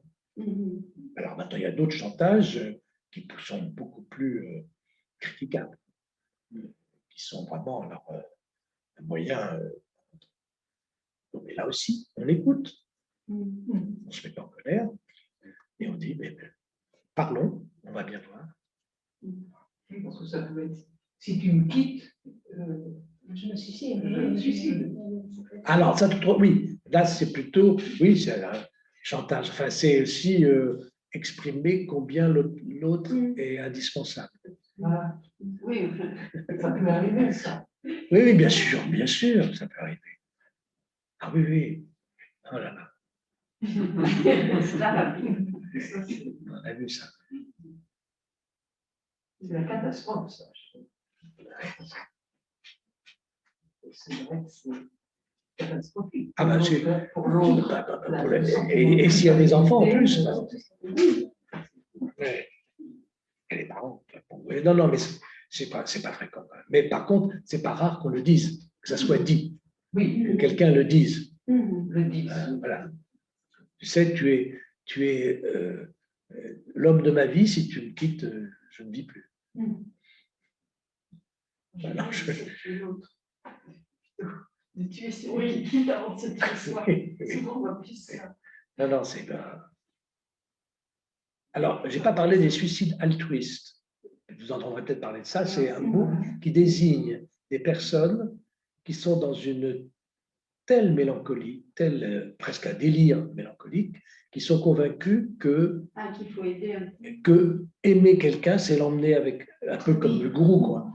Donc, c'est-à-dire, ils sont convaincus que ça va être très très dur, mais pour leur éviter l'horreur qui nous attend, la bombe atomique, je ne sais pas quelle autre catastrophe, je ne parle pas du corona, mais et donc, on a des gens qui ont été poursuivis pour homicide, parce qu'après, ils ont raté leur suicide, mais ils avaient tué ceux qu'ils aimaient. C'est horrible, ça. C'est très rare. Oui. Non, ça peut exister, ça aussi. Pour vous montrer à quel point ces idées noires peuvent envahir, même toucher au lien affectif le plus fort. Il y a un commentaire d'une personne qui dit « Notre rôle, c'est d'écouter, d'être en alerte, de repérer les signaux faibles, mais surtout de prévenir des personnes compétentes pour prendre le relais sur ce type de situation. » Tout à l'heure, vous parliez d'appeler les urgences, par exemple. Oui. On peut appeler les urgences. On peut appeler le médecin traitant, le prévenir, parce que c'est le médecin de famille qui connaît. Enfin bon, oui, bien sûr qu'on peut. Et puis même SOS. Ou non, suicide. Suicide. Oui, ceux qui font ça aussi, c'est audacieux. Pourquoi ce paradoxe? La France est le pays d'Europe où il y a le plus de suicides est pourtant l'un des pays où l'on consomme le plus d'antidépresseurs.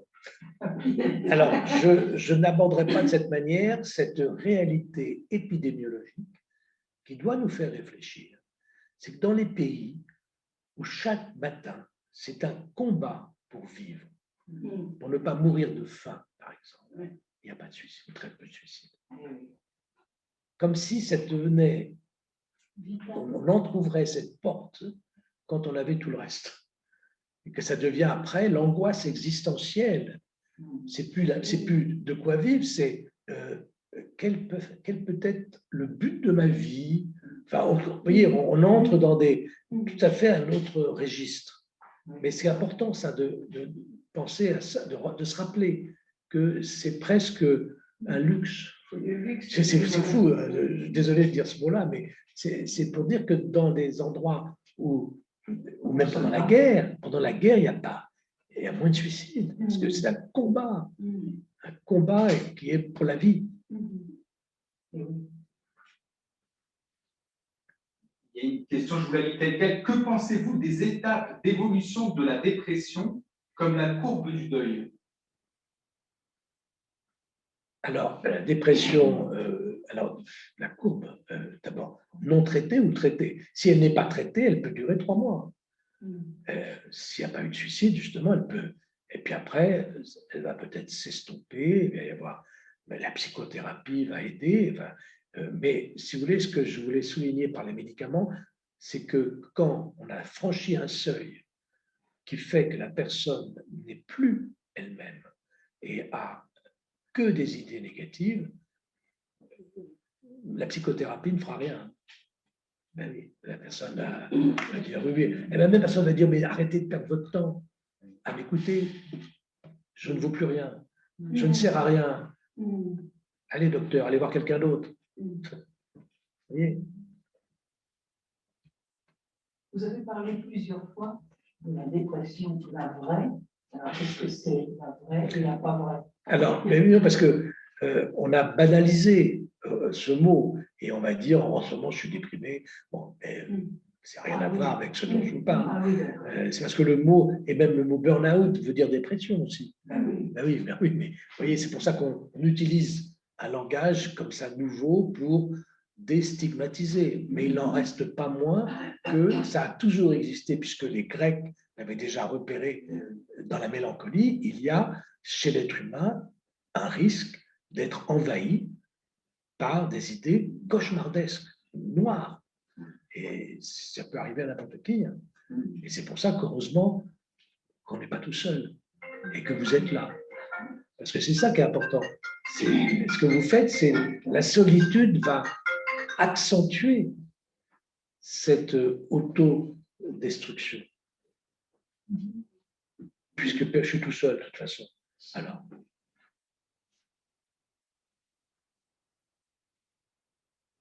Quelqu'un précise le safety plan, c'est un plan de plusieurs étapes jusqu'au point de non-retour. Par exemple, je me sens bien, appeler une amie.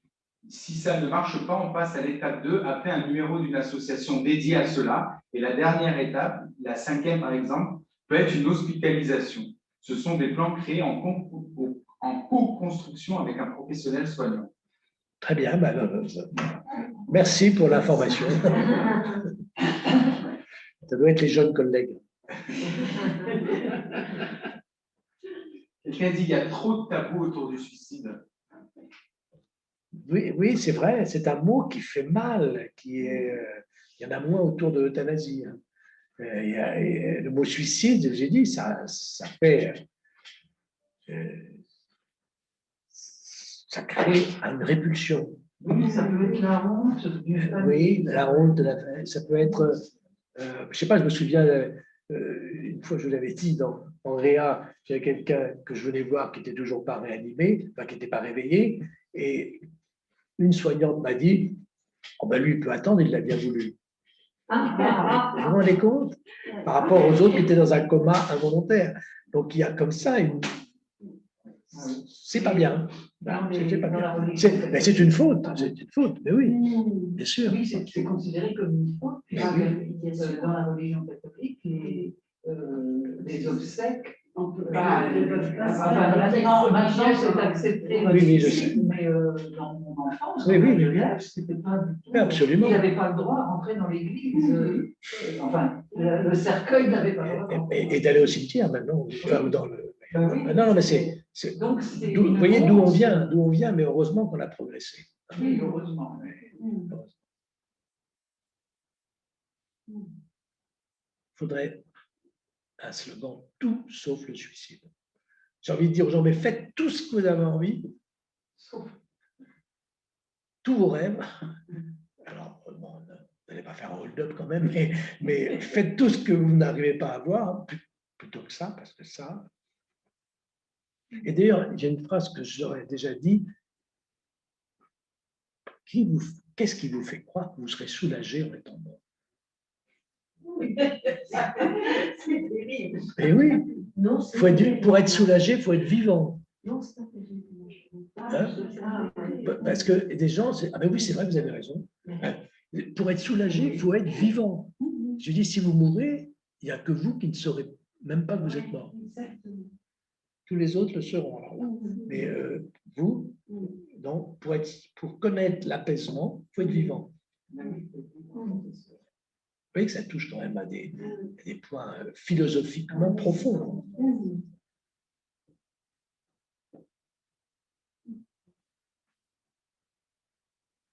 Il y a une question, j'ai demandé de préciser parce qu'elle n'est pas forcément. Pour les conduites à risque des adolescents et adultes, quels seraient les mots ou attitudes susceptibles de les aider à réaliser leur possible envie suicidaire? Oui, je pense que. Les aider à réaliser. On peut, en ayant créé un lien, un dialogue, aborder sans danger la question, est-ce que par moment vous en avez ras-le-bol?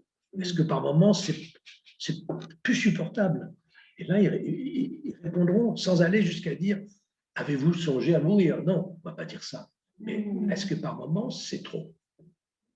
Vous pouvez même dire, vous avez sûrement déjà eu des pensées négatives. Mais on ne dit pas le mot suicide. Ici, c'est réalisé au sens de prendre conscience, j'imagine. Oui, c'est ça. Oui. Mais c'est pas. Ce que je veux dire, c'est que y avoir pensé n'est pas forcément signe de danger. Ça peut être simplement même une sorte d'évasion symbolique. Je sais que si je veux, je peux partir. Je ne suis pas prisonnier de la vie. Et c'est tout, et il ne passe pas à l'acte. C'est une mission. Comme cette Belge, c'est pourtant pour ça que j'ai repéré cette histoire, et je la ressors parce que c'est une réalité. Oui, c'est une option, j'ai la liberté de penser ça. Voilà. Et de pouvoir en parler. Et de pouvoir en parler. Comment expliquer, comprendre les conduites à risque et les contrer? Les contrer, oui. Alors, il s'agit souvent de jeunes qui ont des conduites à risque, qui relèvent des défis, qui vont faire des sauts pas possibles, qui vont une conversation avec un senior qui peut lui dire, mais tu te rends compte que… Ça vient de quoi? Ça vient je vous ai dit, d'un potentiel énorme. Ils n'ont même pas peur de la mort. Vous voyez, c'est pas forcément conscient. On parle là de personnes qui prennent des risques sans avoir l'idée, et puis si c'est fatal, tant mieux. Non, c'est simplement des gens qui ne se rendent pas compte.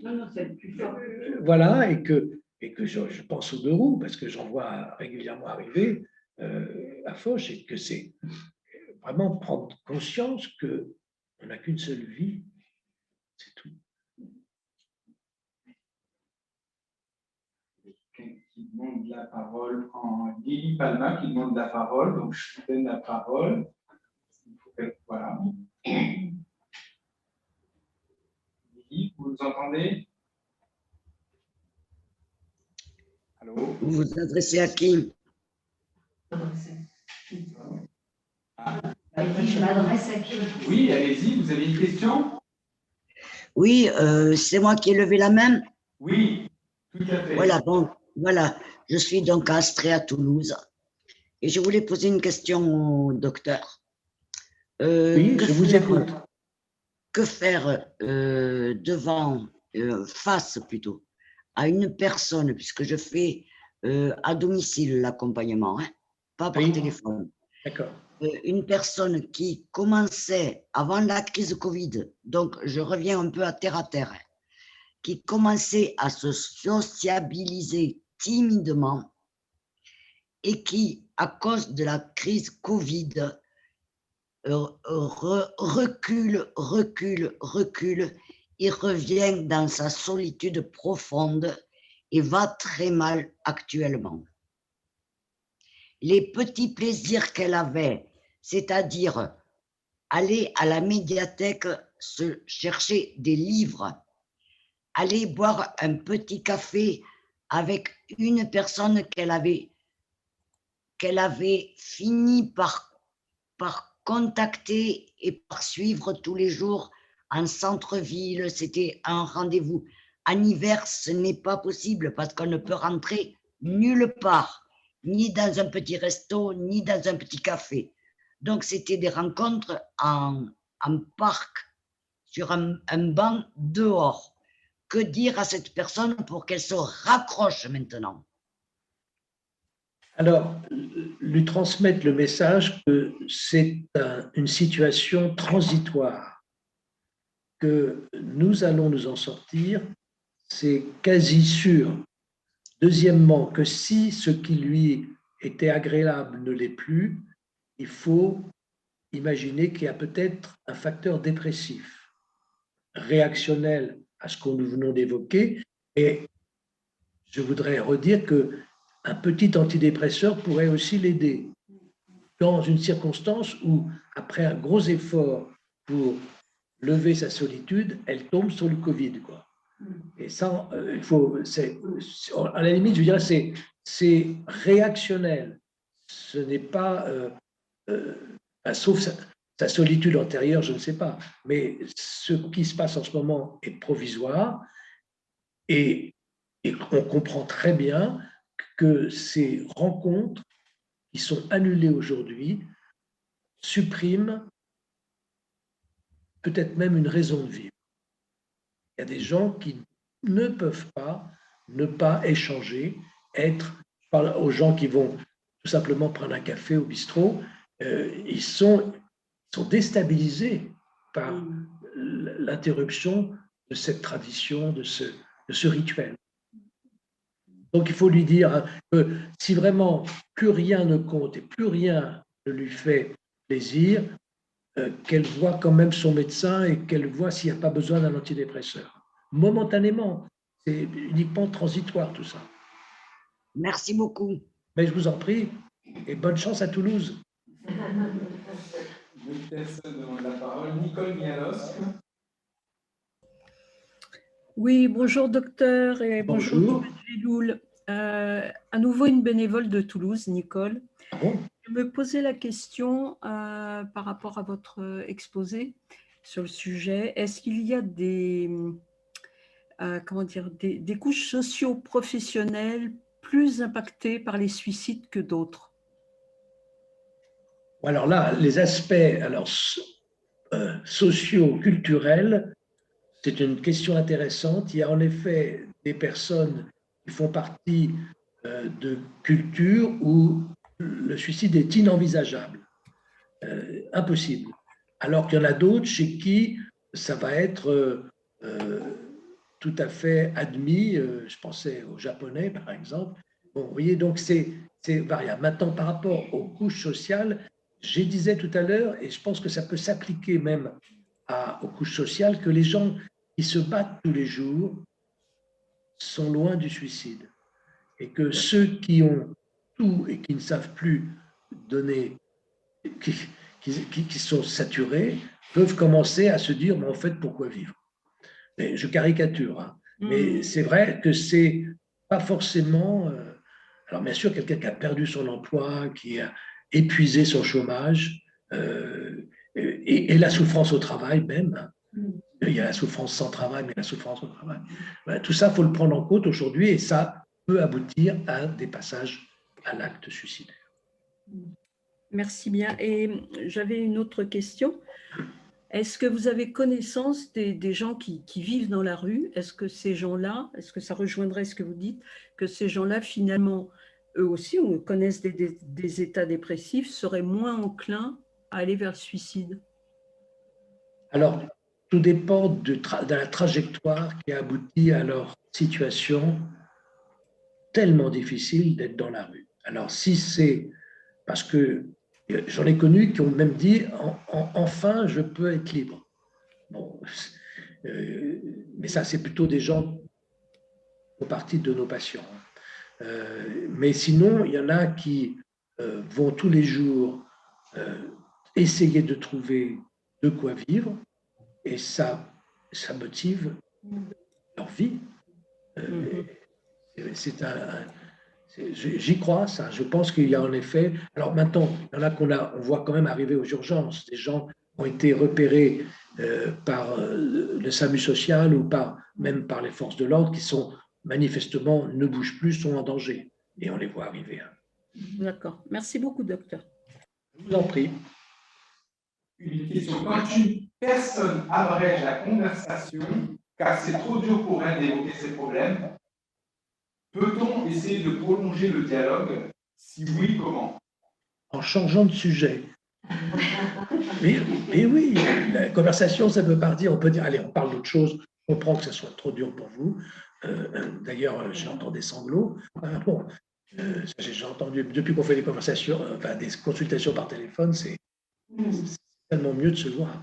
Bon. Alors donc, on change de sujet. Parlez-moi de, je sais pas, dites-moi quel est le meilleur souvenir que vous ayez de votre vie. Et déjà, il va chercher. Bonne question. Il ne va pas trouver, mais c'est dur. Mais enfin, vous voyez, non, on change de sujet, il ne faut surtout pas dire, bon, ben, au revoir. Non, non, non, non, non. On comprend très bien que remuer ça, remuer cette souffrance morale horrible, c'est insupportable. Et puis ça, la honte dont vous parliez, les gens peuvent dire, mais regardez, qu'est-ce que je dis là? Non, on change de sujet.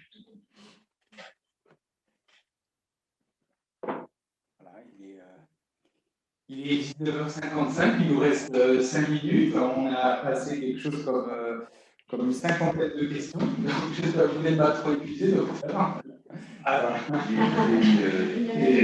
J'ai un peu l'impression d'être utile, c'est très important pour donner un sens à la vie. Merci infiniment, on a beaucoup de merci qui sont adressés en disant que c'est vraiment très très aidant et merci. Une dernière question. Finalement, c'est extraordinaire. On ne pense pas forcément à ça tout de suite, mais donc les islamistes qui se suicident en faisant un attentat terroriste. Oui. Dans quelle mesure ça rejoint effectivement ces questions sur le suicide? Parce qu'il ne semblerait pas, a priori, que ce soit la même chose. Mais ça doit en être un peu. Eh bien, j'ai rencontré un radicalisé qui m'a dit quelque chose qui m'a marqué. Il m'a dit, la différence entre vous et moi, c'est que vous vivez pour mourir, nous, on meurt pour vivre. Et ça répond à votre question.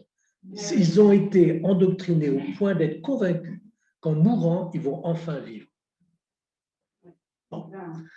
Et qu'ils vont avoir même toutes sortes de réjouissances. C'est un peu comme un secte qui… Oui, voilà. Ça ressemble. Donc, c'est pas du tout la mélancolie, là. Non, pas du tout. Pas du tout. Au contraire, ils sont même dans un défi qui leur fait oublier qu'ils sont en train de se supprimer. Ils se suppriment là-bas. C'est fou. On a beaucoup de merci beaucoup. Tout le monde vous remercie infiniment. Et quelqu'un dit après le merci, je retiens être avocat de la vie, plaider la vie. Merci.